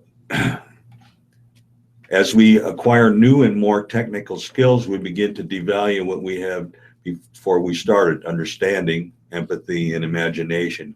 We see patients dressed in hospital gowns and non-skin socks, non-jeans, not jeans and baseball caps, and train our eyes to see asymmetries, rashes, and blood vessels, while untraining them to see insecurities, joys, and frustrations. As big data, consensus statements, and treatment algorithms pervade medicine, small gestures of kindness and spontaneity, the caregiving equivalents of holding open doors and pulling out chairs, fall by the wayside. But all care is ultimately delivered at the level of an individual, and while we might learn more about a particular patient's preferences or tolerance for risk while explaining the pros and cons of a specific procedure or test, a more robust, more holistic understanding requires a deeper appreciation of who is this person I'm speaking with. In Britain, a small but growing body of research has found that allowing patients to tell their life stories has benefits for both patients and caregivers. Research focused mostly on older patients and other residents of long-term care facilities suggests that providing a biographical account of one's past can help patients gain insight into their current needs and priorities and allow doctors to develop closer relationships with patients by more clearly seeing the person behind the patient. In the United States, Medicare recently began paying doctors to talk with their patients about the end-of-life planning. These conversations allow patients to discuss and explore their preferences about a slew of complex medical interventions, including clinical trials, transfers to an intensive care unit, use of mechanical ventilation or feeding tubes, and the desire to die at home or in the hospital. These discussions, too, may benefit from a biographical approach in which patients are able to elaborate on what is and has been the most important in their lives. To better serve patients, we need to see not only who they are, but also who they were, and ultimately who they hope to become, even at the end of life. How much more effective would we be as diagnosticians, prognosticators, and healers if we had more longitudinal understanding of the patient in front of us? If we saw not just a shrunken, elderly Greek man on an emergency room stretcher in front of us, but also the proud teenage flying across the Atlantic to start a new life half a century ago. The emergency room is by its nature an arena designed for quick thinking and swift action. There are certainly other places, times, and circumstances more conducive to probing goals of care discussions and lengthy forays into the internal lives of patients. Still, there is always some moment of grace and meaning we can help patients find in time they have left, a moment that recalls time when they felt most alive, even if there's just a fleeting conversation about gyros and electrical circuits in a busy emergency room late on a Friday night. Alrighty, thank you for all that, Steve. Brings us to 28 minutes past 7 o'clock. Ask Dr. K column here in the Journal Star. Aggressive immune response to bacteria can lead to sepsis. Dear Dr. K, my father had routine surgery. Soon after, he developed something called sepsis that almost killed him. He's okay now, but I'd like to understand what happened to him. Dear reader, he and you are lucky. Not everyone makes it. Sepsis is a condition in which the immune system goes awry. Think of the immune system as our personal army with an arsenal of weapons. It is meant to protect us from foreign invaders like germs. Unfortunately, in attacking foreign germs, it sometimes can go overboard, and its weapons can injure us. The condition that often triggers sepsis is a bacterial infection. Other causes can lead to sepsis, including autoimmune diseases, surgery, and severe burns. In all of these cases, the immune system is being called to help us heal from some injury. However, When the immune system response is both too vigorous and too prolonged, healthy tissues can be damaged. Sepsis is treated with antibiotics. The idea is to kill the bacteria that have triggered the attack by the immune system. Drugs that increase blood pressure may also be given, since sepsis often results in low blood pressure. A person may also need supplemental oxygen and intravenous fluids depending on his or her symptoms. Sepsis is fairly common. There are between 1 million and 2 million cases every year in the United States. A decade ago, I was one of those cases. I had many of the main features of sepsis. Fairly suddenly, I felt completely exhausted and had a very high fever. I developed a rapid heart rate, rapid breathing, low blood pressure, pale and mottled skin, very high numbers of white blood cells, very high blood markers of inflammation, and somewhat low levels of oxygen in the blood. I don't think I had an alteration in my mental state, as some people with sepsis do. Then again, a person with an altered mental state isn't the best judge of whether he has an altered mental state. I was pretty sick for a few days, but I recovered fully. I was lucky. If sepsis is not promptly recognized and treated, it can cause the lungs, kidneys, liver, heart, and brain to fail. Certain people appear to be at increased risk for sepsis. They include people over age 65, people with diabetes, people with cancer, and people who are taking drugs that suppress the immune system. Two common bacterial infections that can cause sepsis, particularly in older people, are pneumonia and urinary tract infection. I urge my older patients to call me promptly if they develop an unusual cough or breathlessness, possible symptoms of pneumonia, or painful and frequent urination, possible symptoms of urinary infection. It was a weird experience to be a doctor, to have a sudden medical emergency and to know exactly what was happening. Fortunately, I was at the hospital when I got sick and got prompt treatment. I'll never know for sure, but I think it saved my life. Little article here on animal health. It's probably not the cat eating too much fat.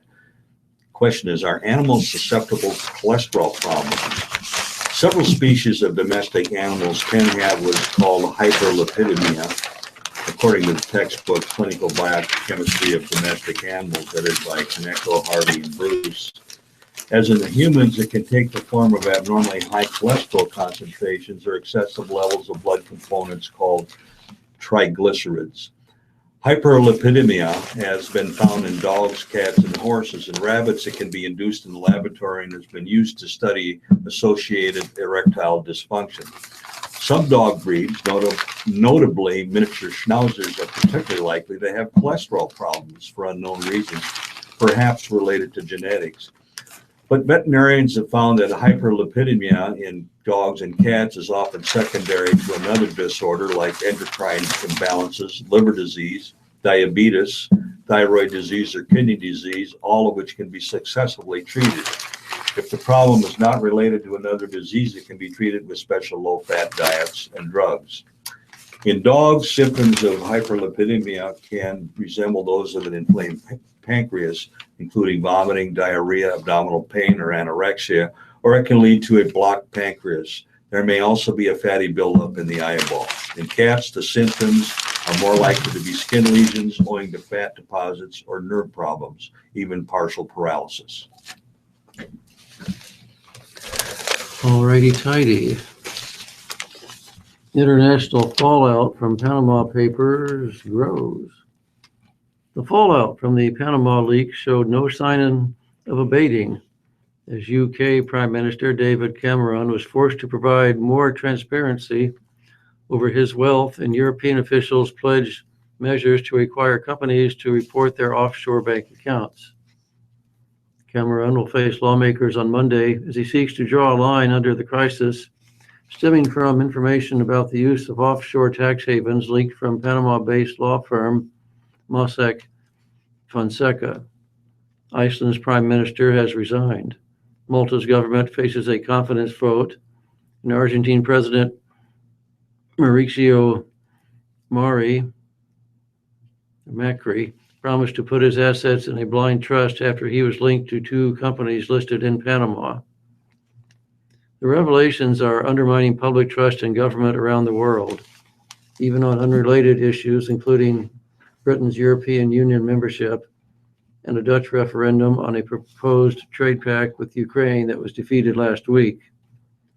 The leaks come as politicians around the world find themselves on the defensive against populist groups angry at rising inequality.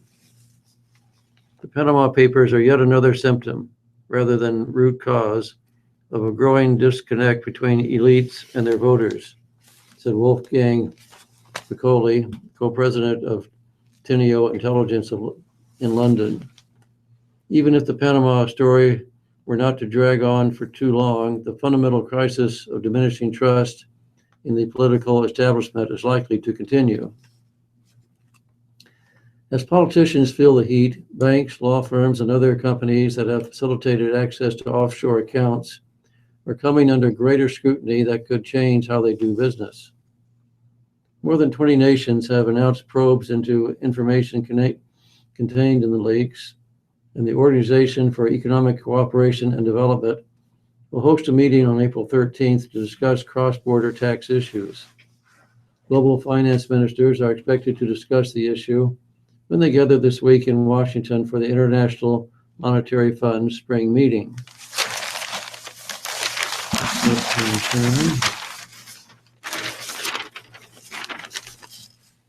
The European Commission will, on Tuesday, consider how to require large companies to make public what they pay in tax in each of the 28 EU countries and possibly outside the bloc as well.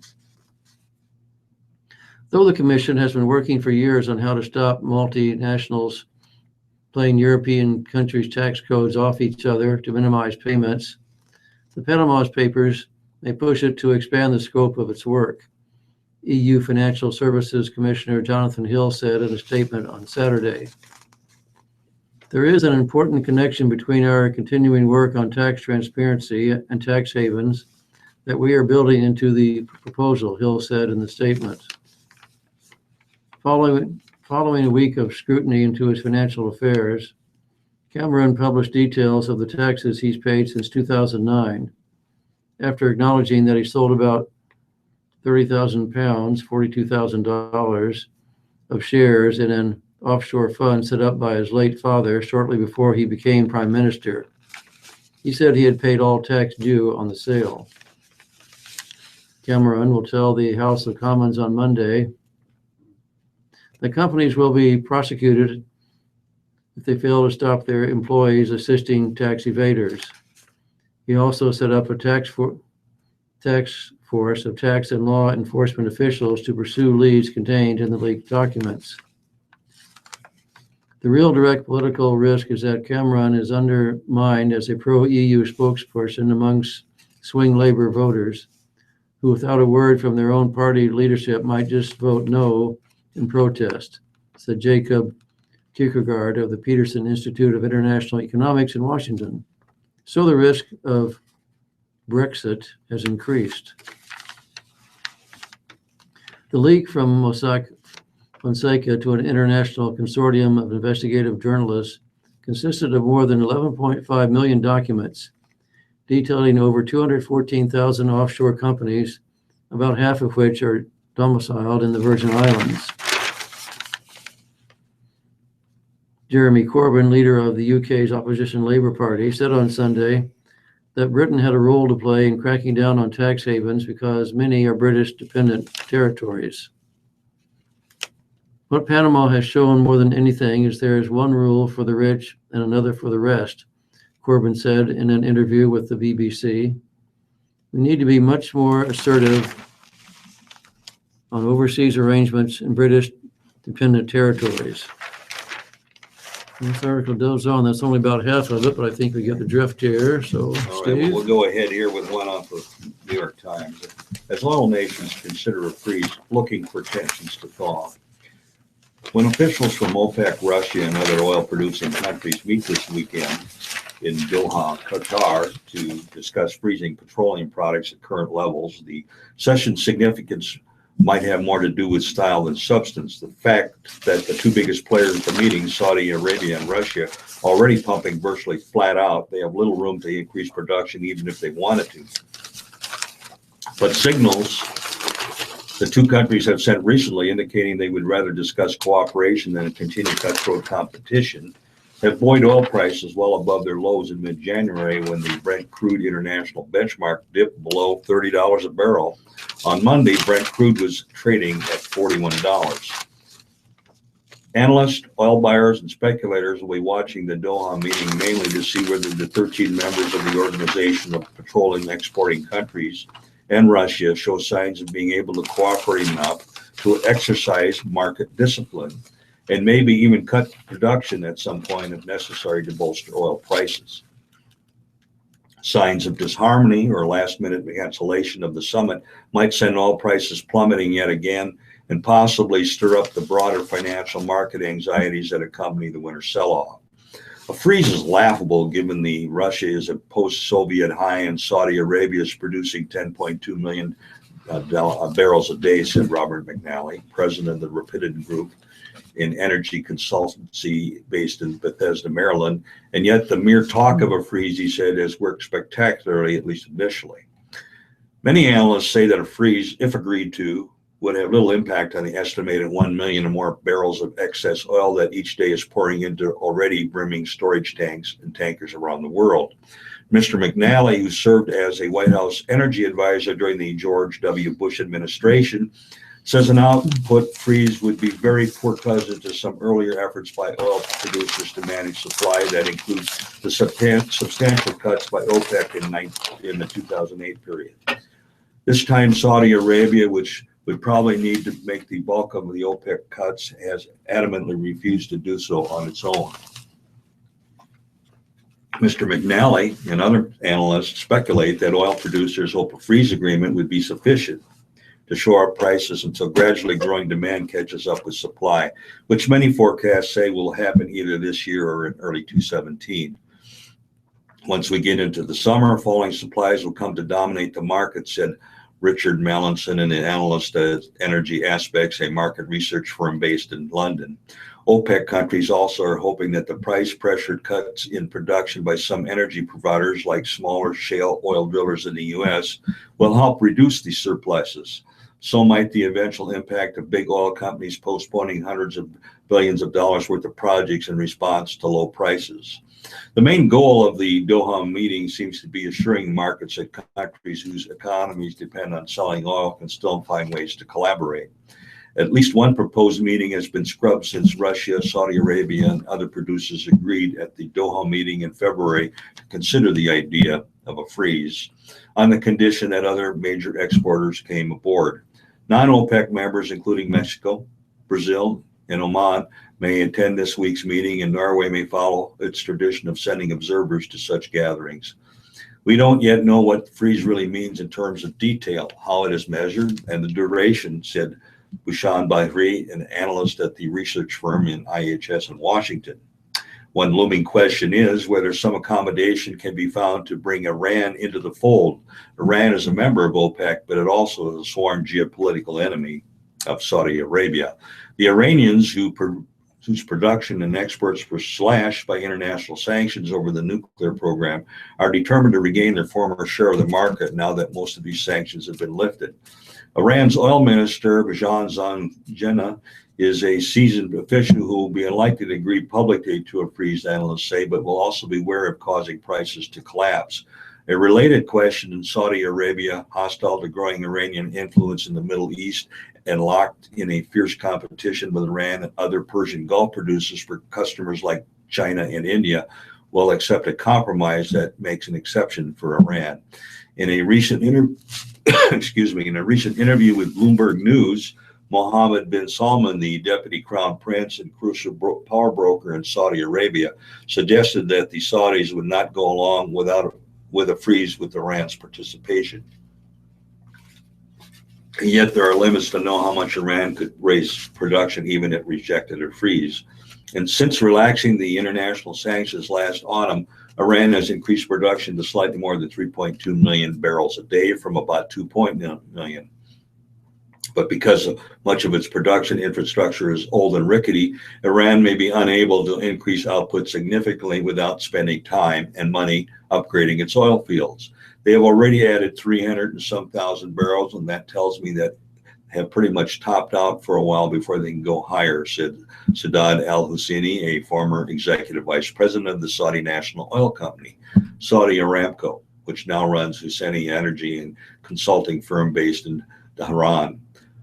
But others note that some other OPEC members with their own political and economic problems like Libya and Iraq might feel compelled to keep pumping at current levels or even step up production.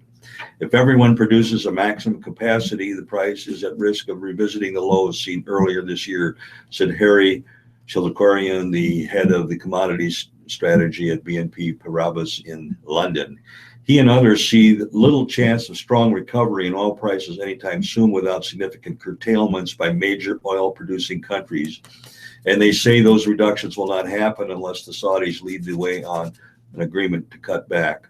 I'm not very optimistic about the proposed Doha deal, nor on the producers' ability to manage a gradual improvement in prices, said Nordine Al-Lassain, a former energy minister of Algeria who now runs Nalcosa, a consulting firm based in Geneva. With the Saudi no-cut decree, Mr. Lassain said, I don't see production going down in the short term. I only see it going up. Oh, thank you for all that, Steve. Brings us to 46 minutes past 7 o'clock as we head into the home stretch. Miles, recruiting ties key for new assistant. A new coach will be hiring an assistant for the 6th time in 5 seasons. Finding somebody able to cultivate new recruiting territory is of significant importance for Tim Miles as he searches for an assistant coach to join his Nebraska men's basketball coaching staff. Miles is looking to replace Phil Beckner, who Sunday first confirmed to the Journal-Star he's leaving to take an assistant coaching job at Boise State. He felt that when the Boise State opportunity came open itself, it was a better fit for him. And I tend to understand his point of view, Miles said Monday. I support him because I want guys to be happy. I want guys to be fulfilled. I think he felt like moving west and being with Leon Rice and Jeff Linder, guys he knows well, is going to be good for him. So I support him. It's really that simple. Miles said he's got some ideas for candidates to fill his vacant spot and that he'd also take feedback from his current staff on possible replacements. He didn't offer a timeline for a new hire. The important part is at a job like Nebraska, you really want your assistant coaches to have a strong network of contacts when it comes to recruiting because we're in a low population area, Miles said.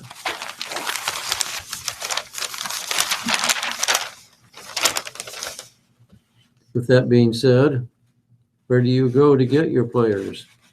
With what we do already, I feel comfortable going as far east as Chicago and everything in between. And I know we can recruit the Kansas City area, but now where do we go? North, east, southeast? Do we go to California? Do we go to Texas? Where is that next big pond to fish? That's going to be important too in the decision. The first day of the late spring signing period is Wednesday, and Nebraska has 2 scholarships to fill. An official visit from 6'9", 235-pound junior college forward Nagor Bernaba came over the weekend, didn't produce a Nebraska scholarship offer.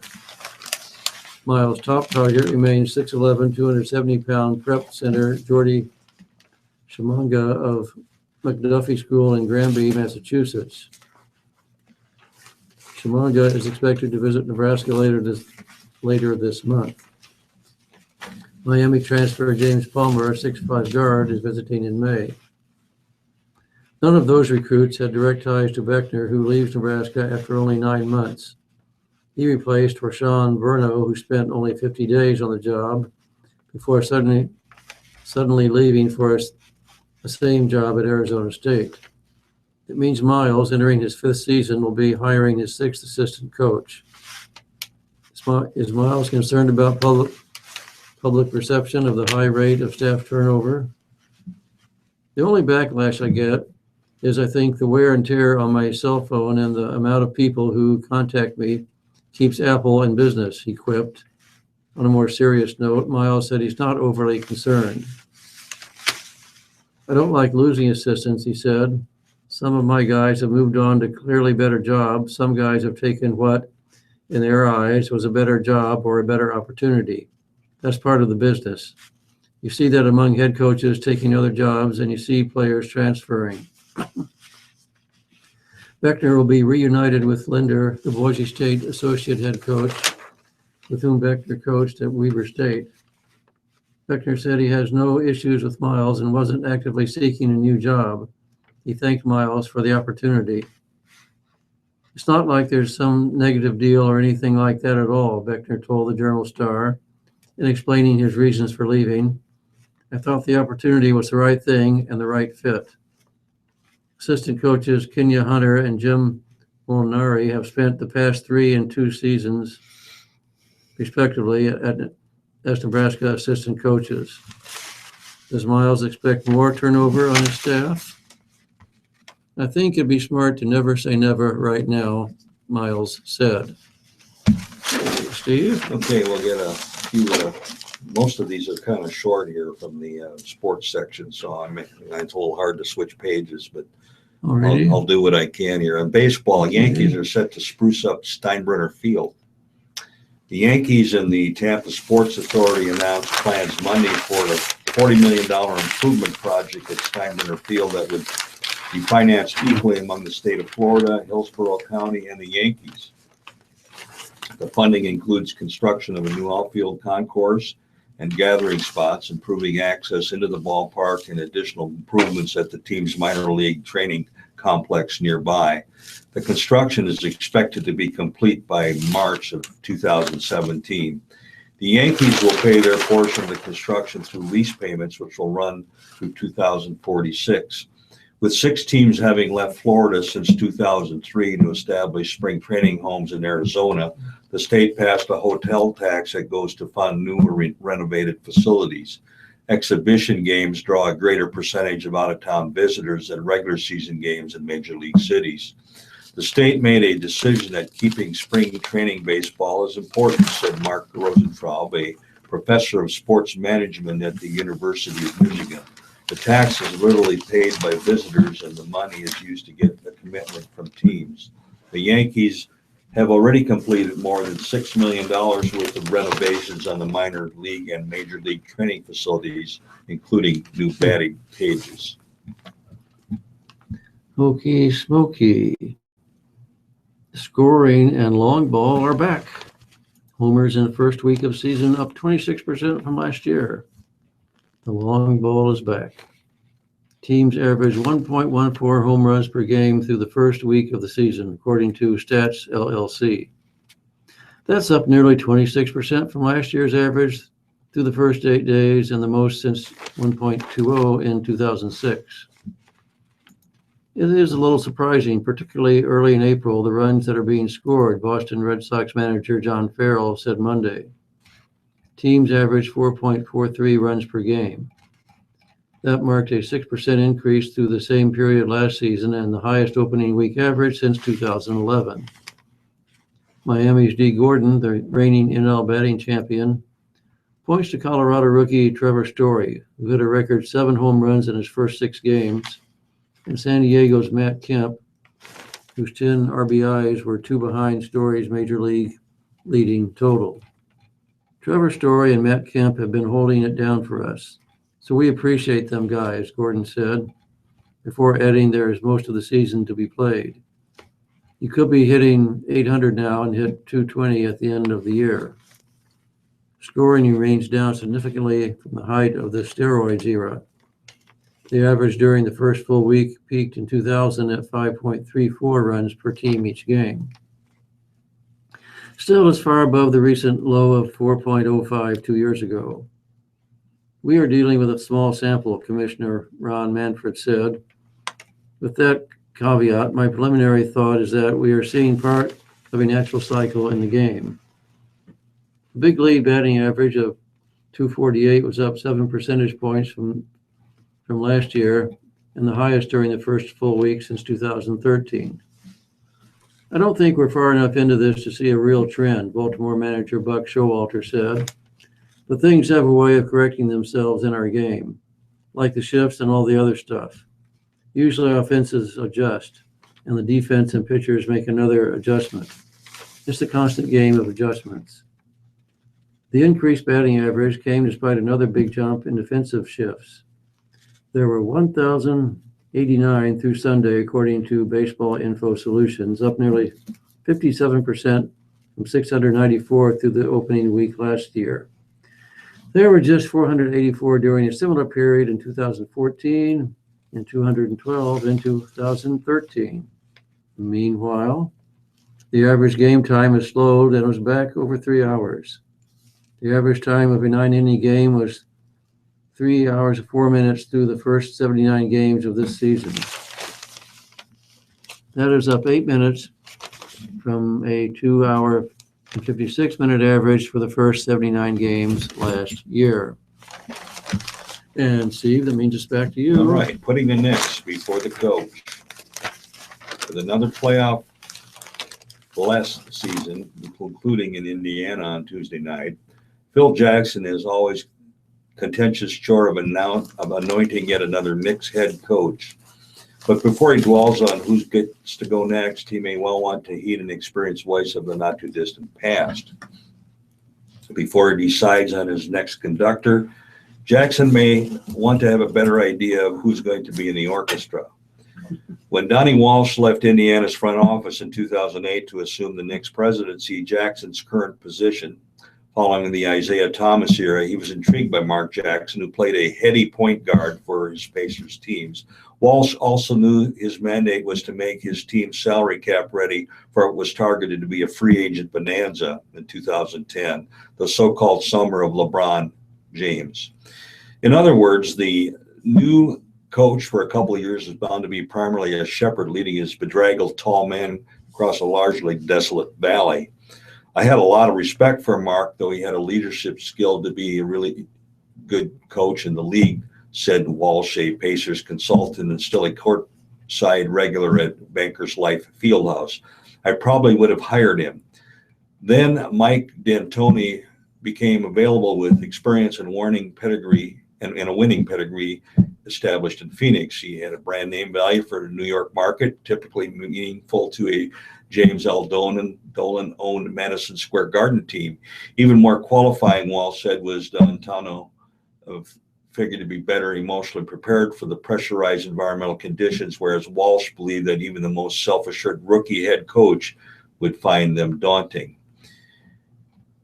As a front office guy who really wants to be on the same page with the coach, but especially when you're going to be losing, he said, in most cases like that, it's going to be a struggle. But it becomes magnified in a place like New York, where you know with all the media, most things are going to become public. Jackson flunked that first history course in hiring Derek Fisher, who never had a chance to retire a player's ego and sense of entitlement heightened by championship success and a years-long bond with Kobe Bryant. The more we learn about Fisher's season and half on the Knicks bench, the more obvious is how torn he was between being a Jackson guy and his own man. In light of Jackson's haste to dismantle the veteran team he inherited 2 years ago, because he knew that at best it was a low playoff marginal, the riddle is why he didn't hire Kurt Rambis in the first place. At a potential permanent successor to Fisher, Rambis is nobody's idea, apparently, least of all Carmelo Anthony's, of an inspiring hire. But in 2014, Rambis would have been a more logical organizational instructor for a triangle 101 and historically 17-win season turbulent ride that ensued. A man in his mid-50s, now 58, Rambis would have been grateful for another chance after a dismal 2-year stint with the bad Minnesota team, and with a less of a long coaching career view, more subservient to Jackson's wishes. Is Rambis even an acceptable choice going forward, which reportedly is what Jackson prefers? That gets us back to Walsh's point. What will the Knicks even look like next season? If Anthony remains the answer, and Rambis should know, and not because Anthony would get to make such calls, since the arrival of Kristaps Porzingis has left him still today's main attraction, but only yesterday's savior. There will be plenty of free agent options for Jackson to look at when the NBA shopping spree begins in July, though the odds of landing an impact star are not great in a year when most teams, not only the good ones, which the Knicks are not, will be flush in salary cap space. Jackson's faring poorly in the coming market might dishearten Anthony enough for him to finally waive his no-trade clause. That would expedite the acquisition of draft picks and or a younger player or two. The rebuilding would enter the post-Anthony era, and then, yes, have Rambus around to maintain organizational cohesiveness while losing continued would make more sense. But Anthony's heart seemed beseeches him to stay in New York. He would most likely talk himself into with a reasonably upgraded backcourt, including the intriguing Jariet Grant added to the front line of himself, Robin, Lopez, and Porzingis. We're hitting 8 o'clock here, so I think we're going to break on this as a little bit longer. I'd like to finish and have everybody have a good evening out there. Looks like we're going to have some nice weather. Does indeed look like a nice Tuesday evening. This is Steve Hahn. I've been reading from the Lincoln Journal-Star this evening. It's been my pleasure to be with you tonight, and I hope we can get back together again soon. All right. So, You ever notice that sports writers write really goofy?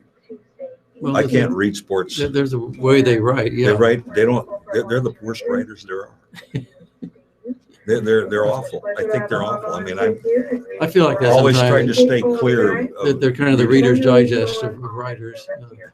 They just, they put their sentence together funny. They throw there's always a pile of names and you can't pronounce any of them. Yeah. But I just think that the way they structure their sentences is a lot different than any of the others. I think it probably is. Well, part of me says it'd be better just to go in person here, but or do I need to call this number and set up an appointment? You'll probably want to set up an appointment. So call this number first. Okay. Yeah, they're usually somebody there by 9. Okay. Sometimes you'll have to call more than once if they're busy. They get certain days they get a lot of phone Yeah. calls. But now we may not be able to sign you up for anything right away, but you